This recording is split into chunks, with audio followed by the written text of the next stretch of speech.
भीमबेटका, आप सभी का भीमबेटका जो विश्व धरोहर स्थल है इस पे स्वागत है। और आप अब जो देखने जा रहे हैं वो 40 लाख साल से कंटिन्यूअस हिस्ट्री है। 40 लाख हाँ वो करेक्ट है वो बिल्कुल ठीक है। 4 मिलियन ईयर्स। हाँ 548 मिलियन ईयर से पहले ये रॉक शेल्टर बने थे जो जियोलॉजिकल इवेंट है। जियोलॉजिकल इवेंट के बाद जब आदमी का पदार्पण हुआ तो यहाँ पर उन्हें अपने आप को रॉक शेल्टर्स के साथ रहना शुरू कर दिया। रॉक शेल्टर भीमबेटका 548 ईयर्स पहले रॉक शेल्टर्स का निर्माण हुआ जो जियोलॉजिकल इवेंट है और जियोलॉजिकल फिनोमेना के साथ शेल्टर्स बने हैं। इसके बाद हमारे पास जो रिमेन्स मिलते हैं वो बहुत पुराने हैं, लाखों साल पुराने हैं, जिसमें से पेंटिंग्स जो आप देखते हैं वो 8,000 साल पहले की पेंटिंग्स हैं।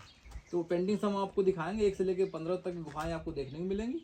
और इसके अलावा पूरे आसपास रातोपानी भरण में भी इस तरह के शेल्टर्स हैं जो संरक्षित किए गए हैं, लेकिन पब्लिक के लिए आपको 15 रॉक शेल्टर्स देखने को मिलते हैं।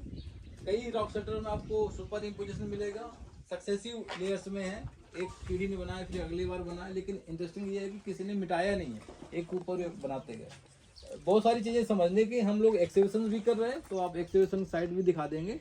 एक्सिबिशन का इंपॉर्टेंस ये होता है कि स्टैटिग्राफी में हम समझते हैं कि आदमी कब से यहाँ आना शुरू हुआ। जैसे अभी जो साइट है उसमें एक्सिबिशन रिमेन्स मिलते हैं कि अपर पैलियोलिथिक एज से लेके मेसोलिथिक एज तक के रिमेन्स अभी हमको इसी साल मिले हैं। इसके पहले भी एक्सिबिशन हुआ था तो वहाँ पर भी रिमेन्स मिले हैं। एसिलियन टूल्स जो आप समझते हैं वो भी यहाँ पर रिकवर हुए हैं।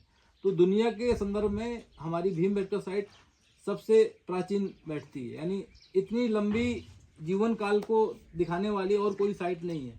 इसकी अपनी आउटस्टैंडिंग वैल्यू है, यूनिवर्सल आउटस्टैंडिंग वैल्यू कारण हमको ये विशेष दर्जा मिला है। 2003 में इसको वर्ल्ड हेरिटेज डिक्लेयर कर दिया था। इससे पहले 1957 में वीएस वाकनकर ने इसकी खोज की थी। वाकनकर साहब ने इसको दुनिया के सामने नक्शे में लाए और इसके बाद इस पर फर्दर रिसर्च हुई। फिर ये एएसआई के पास मॉन्यूमेंट आया। एएसआई की प्रोटेक्शन के बाद 2003 में विश्व धरोहर यूनेस्को ने इसको वर्ल्ड हेरिटेज का स्टेटस दिया। तो इस तरह से कोई भी साइट इतने जल्दी वर्ल्ड हेरिटेज का स्टेटस पा जाए अपने प्रोटेक्शन के समय से, ये पहली साइट है जो इतने कम समय खोज के तुरंत बाद ही ये अपने इस विशेष दर्जा को प्राप्त है। और आज भी मतलब सबके लिए रिसर्च का सब्जेक्ट है। अभी बहुत सारी रिसर्च इसमें बाकी है, इसलिए हम लोग इसमें काम कर रहे हैं। तो रिसर्च की गुंजाइश बनी हुई है, न केवल ह्यूमन एवोल्यूशन को बल्कि फ्लोरा फोना और दूसरी स्पीसीज को समझने के लिए भी इम्पोर्टेंस है कि जीवन का विकास क्रम में हम कहाँ बैठते हैं, दुनिया में हमारी स्थिति कहाँ है, हम कितना पुराने हैं। बहुत सारी चीज़ें कंपेयर करने के लिए हैं। लोग सोचते हैं कि हड़प्पा सभ्यता के बाद कुछ ऐसा नहीं था। जब हम भीमबेटका में हैं तो हड़प्पा सभ्यता इसके बाद की है। तो बहुत सारी चीज़ें हैं जो एलिमेंट्स कहते हैं, तो ओरिजिन यहाँ से हुए हैं। इसकी सीक्वेंस में आगे जो सभ्यताएं हैं वो यहाँ से सीखते गए हैं। रॉक पेंटिंग्स में जो आर्ट के बारे में बात करते हैं तो आर्ट भी यहाँ से ही जनरेट होकर फिर दुनिया के सामने गई है। किसी तरह की कला को सीखने के लिए जो रॉक आर्ट में आपको देखने को मिलेगा वो इसकी जड़ें यहाँ पे हैं। तो आप देखिए यहाँ पर अभी रिसेंटली हमने 8 तारीख को वुमेंस डे पे ऐसे फिगर ढूंढ के निकाले जहाँ पे फीमेल्स हैं। तो फीमेल्स फिगर भी आपको दिखाएंगे, अभी एग्जीबिशन है, लौट के आप दिखाएंगे तो आप वो भी देख लीजिएगा और साइड भी दिखाएंगे।